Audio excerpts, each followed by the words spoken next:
this event is joining. Anywhere you want to come, it's not a problem. But you know what? Today I am here in Lenesia, Southgate. You know, Prophet F. Dom actually invited me, but he's also a bishop here. He invited me here. He said, Jenny, there is something that we are doing here. And he said, this is a global transformation leadership summit. But you know, Bishop actually told me, Jenny, my spiritual father is the one that is going to be in this event. And you know that the spiritual father is not here in South Africa. He's coming all the way from United States of America. For you, our viewers in US. You know him already. His name is Fortalo, but he's still coming here to introduce himself to you. But right now we are in Southgate. We are in Civic Center where the transformation leadership is going on. There are so many people that are inside there. If you listen very well, you can hear the sound of the background. So many of them are enjoying the segment. So I don't want you to go out because we are talking about transformation leadership. So wherever you're watching us, sit down, go get a cup of coffee, sit and listen because what you're about to hear is going to transform your life. Maybe you say, Janet, why are you telling me this? I'm not a preacher, I'm not a business. In fact, I'm a businessman. This is going to, when we talk about transformation, it's for everyone. So don't go away. Sit down as our own international guest speaker, all the way from the US, is coming here in this here right now to tell you what is transformation leadership, what is it all about. So don't go away. We'll be right back.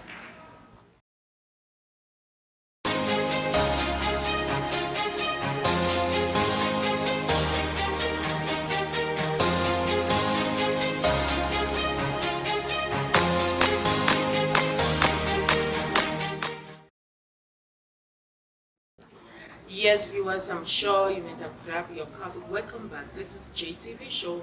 I'm the evangelist Jenny. Some of you know me as Prophetess Jenny. Anyway, by the way, anywhere you want to call me, no problem. But as I was saying before, I am here in Civic Center, Southgate, Lenesia. Our own Bishop Ebdom invited me here. But today I am with his own spiritual father all the way from the US. So, guess who? For them. Right now, I'm going to ask our own speaker, international guest, man of God, for Taylor to introduce himself to you, our viewers. So, introduce yourself to our viewers. Yes, my name is Ford Taylor. I reside in Texas in the United States. It's an honor to be here with you, Janet, and to be in this part of the Johannesburg, South Africa area, doing the transformation leadership. She'd asked me to share a little bit about myself. I was born and raised in a small town in Texas. I went to school at Texas A&M University where I met my beautiful wife, Sandra. We started a company there right after she graduated. Actually, we bought a company that was about to go bankrupt, and by the grace of God, we were successful in fixing that company. 9 years into it, we'd had tremendous growth, and some venture capitalists came to me and asked if we could use my strategy with their money. And we've been buying broken companies, fixing them, turning them around, and then buying another broken company. In the middle of that growth, we had 3 beautiful children. Whitney, who lives in New York City. Emily, who lives in the middle part of the United States in Indiana. And Quincy, our youngest daughter, who also now lives in Texas as a school teacher. And so we have the great blessing of having those 3 children. As we grew our company, it became the #1 company in our industry in America in the division we were in. With that, ride to the top, if you will. As you see your name, or as I saw my name in the trade journals, as the #1 in our industry. And that came alongside a lot of pride and arrogance. And in that pride and arrogance and all the travel, I ended up making a huge mistake in my moral life and the cheated on my life. The good news is God got a hold of me, brought me back into the fold. And when I told her what I had done, she forgave me on the spot, which was another blessing in my life. And since then, God has shared with me that I've given you something that works in every sphere. It doesn't just work in business. And I now want you to go out and give other people what I've given you. So that's what I do now, is travel to other cities and countries, as well as people who come to us on this product, if you want to call it, this movement, this brand, whatever you want to call it, TL, or transformation leadership. Wow. Viewers, I'm sure you enjoy his testimony. But before we go deep into this detail, sir, I want to ask you one question. How long have you been in ministry? happen? Because I'm sure there are so many pastors that are watching us now, and the bishops probably that asking, I don't know how ministry. Well, I've been in ministry basically a lot of my life. I was at different times. I was a spiritual guest pastor at our church for a while.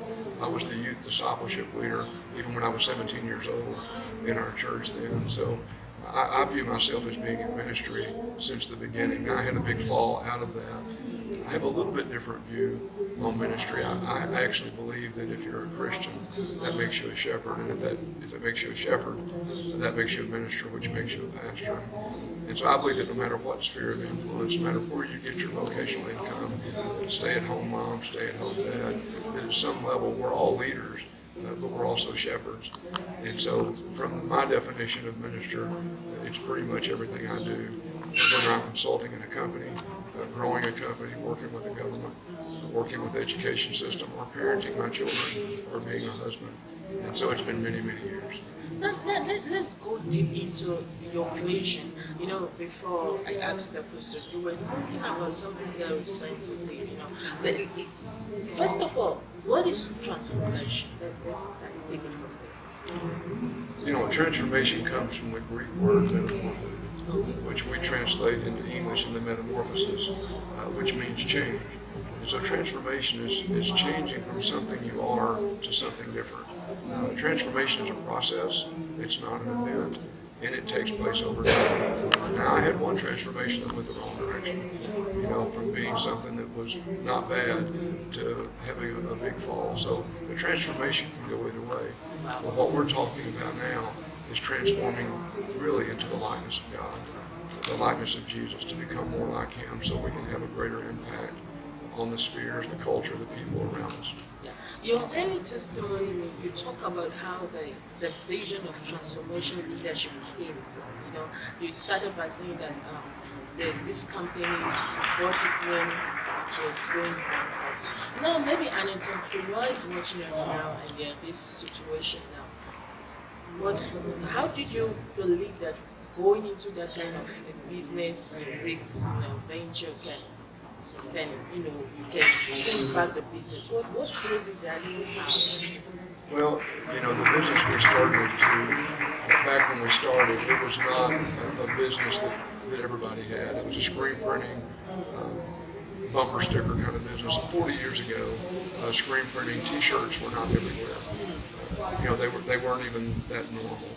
And I just, whether it was God showed me or whatever, I remember my mom, when I told her what I was about to do, she started crying and said, "I can't believe you went to college to do T-shirts." Oh my God. And she'll tell you, I said to her, "But Mom, one day T-shirts are going to be big. They're going to be in department stores, gas stations. I mean, they're going to be everywhere. They're going to be like blue jeans. They're just going to be a part of the world." So, you know, maybe God showed me that early on. But what I found out is even after my fall, when God brought me back into the fold, I was doing business consulting, and I was doing city reaching in my own city, getting leaders to come together. And one of my clients called me into his office one day. He said, "I have a challenge for you." And I said, "What's that?" He said, "How often do you get these kinds of results when you go into a company? This kind of growth and this kind of profitability?" And I said to him, "Every time." He said, "And I'm going to challenge you that you take the material that you're teaching in companies and you use it to reach cities, and you use it in the other work, in the ministry work." I then went to my pastor and asked him, "By any chance, is this material that I've been using all these years, by any chance, is it in the Bible?" I went to 3 other pastors and asked them that. Well, they all came back to me and said, "You have no idea what you have there." I said, "So all this stuff is in the Bible?" And I said, "Where is it?" And they said, "Go find it yourself." And so as I started reading the Bible differently than I had before, I started realizing that a lot of answers are in there. It was pretty humbling, almost humiliating to find out that so much of what I had used to be successful that I didn't even know was in the Bible, that those things work for everybody. And they work in marriage, they work in parenting, they work in government leaders, they work in school teachers, business, they work in all the spheres. And so I called 30 of my friends into a room, I took them through this training, and they said, "Hey, this is the most life-changing thing we've ever been through. Would you do it again?" And over time that has evolved into what it is now. And you know, this is really a pure story on how someone believed in something that is not there, because this is 40 years ago. Now, we young people in this generation, one of the major problems we are having is we are not creative, and we don't want to do what is unusual. We want to do what everybody's doing. This is one thing, but I sensed as we're talking and ministering to our viewers, you know, I sense that there is a word that you have for somebody that's viewing us now that may have something that you want to introduce that is not common. Your mother even cried because of the line after training you to school because of what you wanted to do. So what word will you have for this person that wants to do something that is not common? Yeah. Be encouraged. You know, lots of times, I'll just use an example of leadership. You know, there's a lot of theory out there about leadership, about what it is and why. But there's very little that I've been able to find that talks about the how, the who, the when, and the where. So even this leadership training itself has been called creative. It's different than the other things that are out there. And when I first started doing it, I got beat up a little bit by pastors because of the way we did it. And so if you have something creative, and especially if God has shown it to you, and if other people push back on your creativity, you know, follow the power of the Spirit. Follow what God may have shown you, and don't give up, don't quit. Because what happens is we can get a way of thinking, you know, and we've been taught certain things, and we end up living in that way of thinking. And it's important that we move beyond that way of thinking, because you don't get change. You don't get a behavior change. You don't get an organizational change without getting new knowledge. And so take the new knowledge that you have a different attitude than maybe what you've been taught in the past, and with that attitude get a different behavior. And as you move beyond that behavior, remember, the things that you think today determine your outcome in the future. Because your thoughts determine your feelings determine your actions determine your outcome. So get creative. Don't walk in fear. You know, walk in the power of the Spirit. Let Him lead you, and don't let man stop you. Now, for a person that is watching us now, that is thinking of transformation leadership to his church, which area do you think that this transformation leadership can come to, you know, in this church, especially in African churches?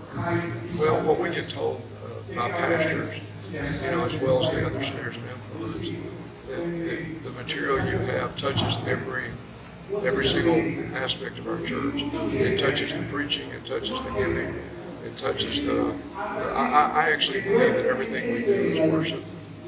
I think everything we do is worship. And so whether we're worshiping through our preaching and our teaching, whether we're worshiping through our giving, worshiping through our singing, or worshiping through our everyday behavior of doing our jobs. So in a church, you know, one of the things that breaks my heart as I travel the world, and if I can just talk to the pastors of local churches and missionaries from them, is I watch how you pour your life in. I watch how you pour your life out to so many other people. And as I've traveled the world, my heart hurts that maybe there's just some tools, some leadership things that maybe you weren't given in seminary. And that when you get those alongside that huge heart you have, that really smart brain you have, if you were equipped with some of these tools of, you know, how to cast a vision, how to do the teaching, training, equipping with the people, how to resolve conflict, how to be disciplined, that if you had something that was replicable, that reteachable, that you could show these actual hard, fast skill sets to your team, it would grow your team, thus grow your church in every way. So be encouraged. I'm for you all the way, and thank God for what you do.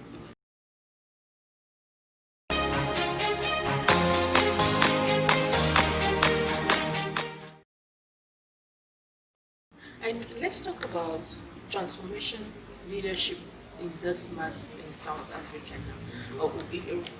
What I saw, like when you were preaching, you said something you said rational relationship or you know, I was busy in the media, so didn't really quite get it much. So share with our viewers, you know. Right. There's this thing that I call the relationship continuum. And if you can imagine a continuum, and on one end of the continuum, we have people that are highly relational. In other words, they lean more towards relationship. On the other end of the continuum, we have people that are more transactional, they're more task oriented. And when they wake up in the morning, they're thinking about all the things they have to get done that day. At night, they may be thinking about all the things they did or didn't accomplish. Relational people may be thinking about who I get to be with that day or who I was with during that day. And it's not unusual that these two types, these two personality types, can drive each other crazy. Because the relational person is saying to the transactional person, get to know me. Let's be in relationship before we get the work done. The transactional person saying, let's get the task done, let's finish the work, and then we can do a relationship. And they don't realize that they're really driving each other crazy. There's a word I made up called relational leadership, where the relational and the transactional come together, and that becomes relational. Where we're not driving each other crazy. We actually honor people on the other end of the continuum because we need each other. Wow, this is so powerful. I'm sure, but I'm sure if you are now watching us, will be saying, okay, how will I know exactly my type of person? Because to me, I think I prefer to be a little bit of a relationship, because let me know you a little bit before transacting business with you. That is me. So how will maybe a viewer watching us know that they belong to the relational side or the transactional side? Okay. Well, let's just take, for example, if you're married. Okay. If you're a highly relational person, you might want to sit around and talk a little bit after dinner. And a highly transactional person wants to jump up and get the kitchen clean first. In other words, they want to get the task done before we have the time for relationship. At work, you may want to go in and have a cup of coffee with someone and just get to know them a little bit better before you start the work day. But a highly transactional person, when they walk in the door, they are straight after the task to get it done. And so it really just depends what sphere you're in. But you probably can tell by your behavior whether you're more transactionally bent or relationally bent. And neither one of them are wrong. This is not a right or wrong, this is how we were created. The right or wrong comes in that we judge each other and drive each other crazy. That's where the right or wrong comes, instead of honoring one another for how God made us. And when we honor one another, now we can work together, even though we're different. Wow. I told you, my viewers, you are going to learn something that will bring transformation leadership into your life. I'm sure what you just had now is not just changing you, but even in your relationship. And some of you that are single watching me now, you guys that are single there watching us now, I think this tip can help you know a little bit of who you should get yourself involved with.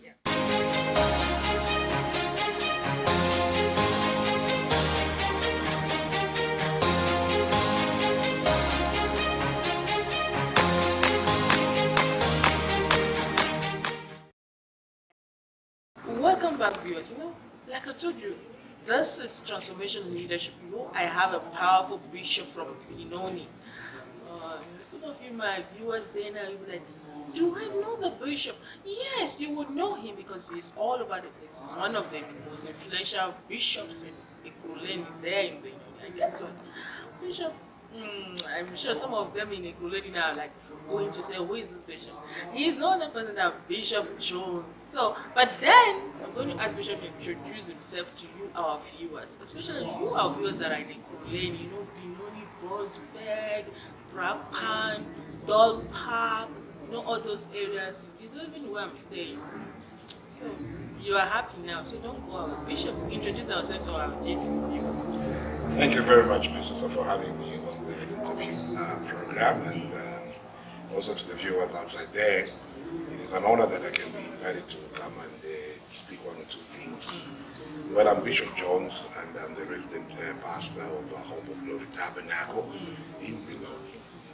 And much of the work that the Lord is doing, just give Him the glory and the honor. I always tell people when they ask me to say, we'd like to see your CV, we'd like to know what you're doing. I just tell the people to say the things that the Lord has done in my life, they are all in God's file.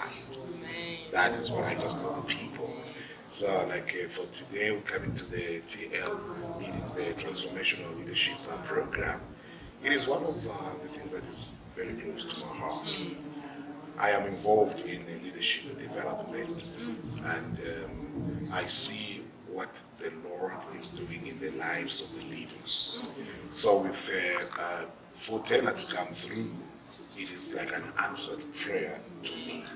The things that he has shared this morning, it has really made me feel like there's nothing that I am doing as a leader. And the man is really very much overqualified, if I may use that terminology, overqualified, and the things that he's really speaking to us, it is very, very good. And I'm going out of this place a changed leader. Not the way I came, but a changed leader when I go back and implement what I have been taught today. And also to my fellow pastors and the workers in the vineyard outside there, I wish they had heard about this so that they would have come over. But I trust and believe, God, that next year, as it's coming back, we'll be able to cast the net wider so that the people should be able to know that he's around, and then they can come and hear the message by themselves. Because if I take it over, they have to tell them, it is like I'm speaking what was already taught. But if they start under his feet, then they'll be able to know what it is to tap direct from the man himself. Bishop, I'm speechless now. You know why I'm speechless? Because when I see bishops like you, men of God that are humble, so come and learn from other men of God, I feel like this is very inspiring. There are so many pastors that are sitting down there, they don't know how to do things. And one of the things I discovered is that sometimes they'll feel like because they are men of God, they know everything. Bishop, but when I saw you sitting down there, with, listening to Othello, I felt like, especially these new generation preachers, they believe the Holy Spirit will teach them everything. They don't want to even know what people, experience is the best teacher. You have been in Benoni, you have a very powerful, well-known ministry church that is, grounded. When we talk of Benoni, we call it as one of the founding fathers of Benoni churches, and you are sitting here now, with Fortello, listening to more of his transformation program, which I'm really inspired now. But I want to ask you something. What do you think that can make pastors take the vision of this DL conference series? What do you think they can implement? How do you think pastors can get involved with churches? In the first place, the pastors must understand one thing. Who is my grace carrier? That is very, very important. Who is my grace carrier? Who do I submit under? As for me, I am submitting under the leadership of Dr. Kenneth Mishu, the senior pastor, the founding pastor of Hope of Glory Tabernacle in Fostoras, Oxford. Now, he's been my covering ever since 2000 until up to date. So this man, I look at him as a leader, I look at him as my spiritual covering, I look at him as a father. To the very point that if this generation of the young preachers who are coming up, they want to succeed in life, they need to understand who is your grace carrier, who is your father. So now, in the area of leadership, knowing that the things that I have studied in leadership, and leadership, as you understand, my sister, it's a very vast area. There are so many parts and parcels of leadership in it. Now, Taylor is coming in with what he is going through, what he has experienced, the thing which I have not. So that's why I said, no, let me go and hear this man. Now, the moment I have sat down, I have heard people talk about leadership, but this man has blown my mind off. Yeah. That is why I'm saying, coming over here, it is something better for me and the generation that are going to come, whom I'm going to share with. So if the young men and women who are coming up in the ministry right now can be able to recognize the authority over them, then they can be able to know there is nothing wrong for a man, whatever title he may be, to come and sit under another man of God of experience. So Taylor experienced in leadership, I did that. That's why I decided to come. And anybody who has got another workshop and he's dealing with a certain thing, which I feel is right for me, I can be able to go. because humility to a man of God, submitting one another, is very, very important. We respect each other's offices, we respect each other's callings. It's very important. I will not be surprised that one day when I'm preaching probably in the United States, and then Taylor knows that Bishop Jones is there, he comes to hear my preaching. It will be an honor. Yes. You understand? So, like just a few minutes ago, I was already speaking to the leaders when he was having an interview here. I was speaking to the leaders themselves to say, who is your grace carrier? Who called you? Who is supporting you? Who is protecting you? What are we going to take from here when we go back? What is going to happen? So my prayer and my request to the young people outside there, do three things. Number one, find yourself a spiritual father. Number two, belong to a local church. When you belong to that local church, submit, the third point, submit to the pastor of that local church. Whether you may preach more powerful than him, but submit yourself to him. He is your father in the house. And these three, it can make the young men and women, even other pastors that are outside there, they can make an impact. I promise you, my sister, even to the viewers, after this conference, by tomorrow, by next week, I'm setting the ball rolling for myself for transformation leadership. Amen. Amen. Bishop, thank you so much. Thank you so much for inspiring our viewers, and I'm sure next year by this time, so many of them are going to be in this transformation leadership, because for Taylor, oh my God, he's loaded. You know, especially there's this thing he was talking about, relationship. He said transitional. Transitional Relationship. And the relationship. Yes. Relational. Oh my God. That was so, that blew my mind. Even me too. And I never thought of that. Yeah. Because to me, I always think of a relationship in the house, in the family, at workplaces. But when you brought in a transitional, transactional, oh my God, and then putting the relation, and I said, oh my good Lord. There was a deeper revelation from that. This man is loaded. Yes. And I thank God that Bishop Don brought him to South Africa, and we pray for such men to live long and leaving an impact in our lives. I'm very grateful. I'm very grateful.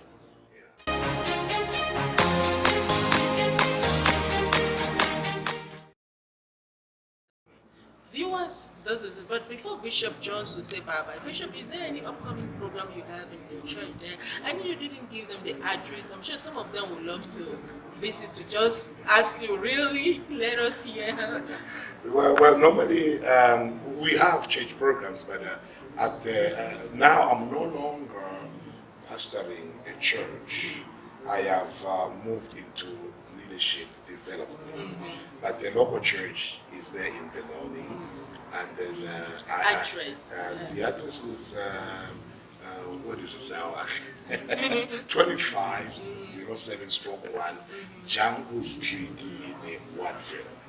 2507 no, it's 26 rather. Sorry, 2607/1. Okay. We are between the Pentecostal Holiness Church and then the youth center, so that is in Jungle Street. Okay. So we normally have programs, and much of my time I am one Sunday at the local church, and then 3 Sundays I'm out for leadership developments, and then also to preach in other churches, because they need to hear what the Lord has laid upon my heart. And I go out because I want the pastors, and then allow me to say 1 minute before we close. The pastors are there, hear me and hear me well. My advice to you is, don't give your pulpit to anybody else. That pulpit is yours. The only people to preach on that pulpit should be you as a pastor, either your wife or a son in ministry or a son who is in leadership. Because the problem we are facing is that the churches are getting so much used to guest speakers, and the pastors, they're not doing anything. So we are having a problem. So you as a father of the house, be the one on the pulpit. Speak your mind from God to your children. And the other thing is, if you want to invite a guest speaker to come to your church, help yourself by 3 things. Number 1, who is the spiritual father of the one you're inviting? Number 2, does he belong to any local church? So if you look at these 2, who is the spiritual father of that person you're inviting? He belongs to a local church.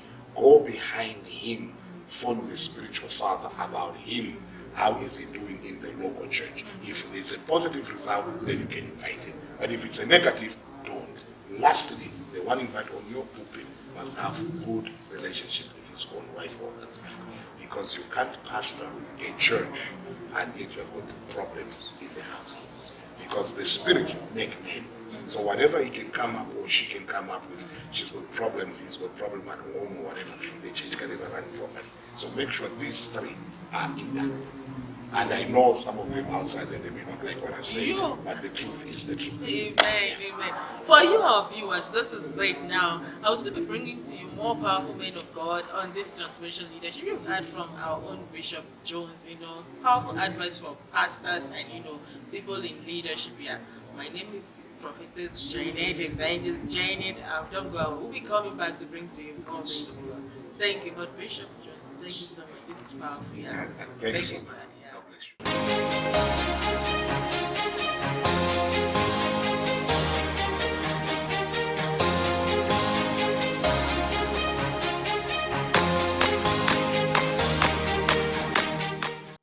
Hello viewers, welcome back. Still here, I am in Southgate.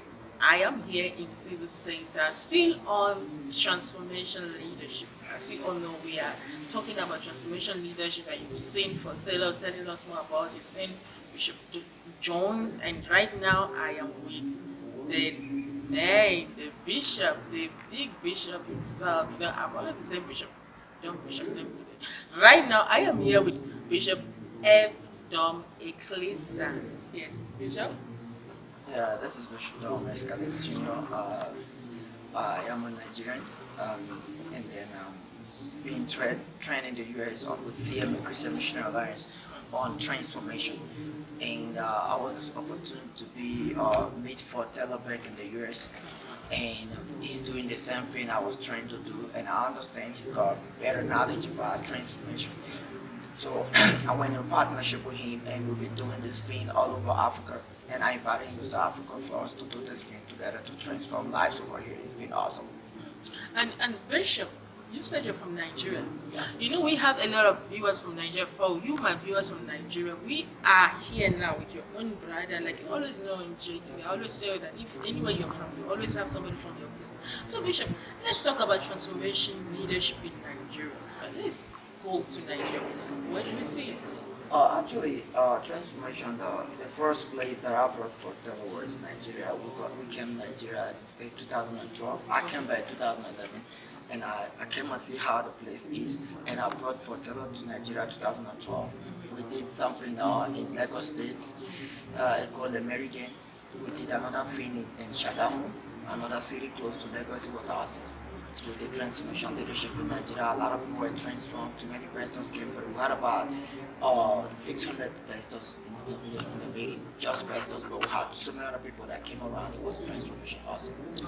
Now, Bishop, you've been working with Fontelo, and for somebody that is watching us now, like a young person now, they are thinking, asking themselves, what is Transformation Leadership Conference? What is this all about? Just tell our viewers what it is. The word transformation means not really spontaneous change, simultaneous change. We believe that it's not change without transformation. For us to achieve a change, we must go through transformation. It's a process. So we are dealing on the process of revitalizing the mindset, the spirit being, everything about it being. So transformational leadership is just transforming from you not believing in yourself and coming to a place, self-realization, you understand, I can be myself, I can be a leader. So we transform you to lead yourself, to lead people. So you cannot lead people when you can't lead yourself. Bishop, now in South Africa now, what experiences have you seen between the transformation leadership in Nigeria and that of South Africa? For somebody that is watching us that may be thinking, Yeah, that's a good question. I would say the word cohesion. Okay. Nigeria, not being a Nigerian, Nigeria was very easy for me to penetrate because we got a lot of people that are so much interested about knowing new things and knowledge. So we had a lot of turnover in Nigeria than in South Africa. This is the second time we do it in South Africa. The first one, Ford was not able to come around. This is the second time Ford is coming. I noticed that it's difficult here because the understanding is diverse.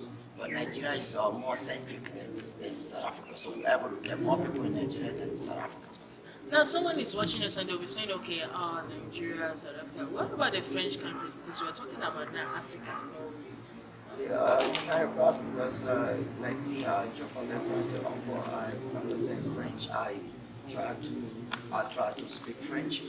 I can hear, but speaking is not too fluent. But I've been in French. I've been in Paris. I've been in French countries. I've noticed that the French is like foreign can speak French. They find it difficult when you try to do something in the French country speaking English. Translate. French don't like translation. They like you to give the language to them. So when somebody's translating for me or for, it's gonna be a problem. But me, I understand. I speak a little French, but not fluent. But it's gonna be still a problem for me because that we are limited because of linguistic problem. And what do you tell our French viewers now? Because I'm sure some of them will be saying, I want transformation. Well, what do you think as the representative of TL in Africa, or what do you think? Because we are talking about transformation leadership and we wanted everybody to be transformed. So what are you saying to our French viewers? Because this is an international platform. We got CBS, we got TL online CBS, we got online everywhere. TV, TL TV, TL CBS. You can stream. It's being subtitled in different languages, so Okay. everybody understands TL. Okay. Portuguese, Spanish, we subtitle TL into 16 languages. We're still doing on South African language, that's the Zulu and other stuff. So we subtitle TL into diverse languages, so it's easy for everybody to operate. Oh, that is nice. And let's come to South Africa now. Next year, what do we think this program will be? How powerful do you think? Because we see so many people are coming all the way from the south side, coming to south. Yeah, do you think it's still going to be in this south, or do you think you're moving to other side? Yeah, definitely. We try to move around, but we operating on dimensions, right? On the projects and other stuff. We're not gonna have another conference so soon, but we're gonna have training where we're gonna take people out of Africa to train them and bring them back to Africa. But the conference itself is not gonna be here next time, so we don't want to make it a permanent. Last time was Hotel 224 was Pretoria, so we bring it to Joburg. From Pretoria to Joburg, we're going to Cape Town too. So we'll be going to Cape Town next time. So we're moving from Cape Town. It's a moving train. The TR is a moving train. It doesn't stay one place. That is nice. So Bishop, in a nutshell, tell our viewers the little information about taking them. You were just saying something. In the previous interview, I asked Ford, but he said we're going to give more on that. Yeah, tell our viewers what you are coming up. Ford is the CEO of TL. Every one of the TL have the place of office. Like I'm a flight agent. So we are the one that find out the people responsible, the people qualified to be on the flight. Okay. So it's not his job. So whenever he doesn't know anybody that's coming, the only thing is that I give him the number of people that's coming and he deal with it. So he doesn't know, it's not his job. So what I do is my job is to vet the people that qualify, because some people just go travel because we know best just travel. Maybe they start doing drugs or something over there, and then at the end of the day we're gonna have problem with TO. They're gonna say, it's TO that brought these people to the US and all. The government now is not good, and then it's gonna be a problem for TO. So we vet before people that really want to make a change, that want to see transformation. So we train them and bring them back. Oh, this is nice. Bishop, tell our viewers the next program and how they can get hold of you. And also the next program is coming up in Cape Town. That's going to be a program in Cape Town, Pretoria. We're going to Pretoria. Just maybe 2 days Pretoria. We're doing a TL in Pretoria. We're doing TL in Pretoria with Patrick Kuwana. And then from Pretoria we're going to Cape Town. And from Cape Town, Nairobi, Kenya. Okay. But I'm not going to be part of that trip. Okay. Nairobi, Kenya, and from Nairobi, Kenya, next year Cincinnati. So I'm gonna be part of Cincinnati. This is nice. So what about your contact details? How would they get hold of you? For somebody that is watching us now, they want to get hold of you to tell them more about TL. Or I can only, because we have too many numbers. So I will always subject them to go to the website. They will get all the numbers. Okay. Yeah.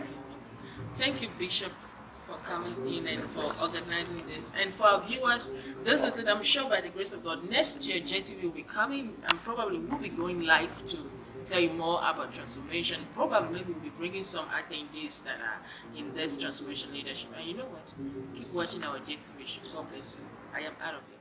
Bye-bye.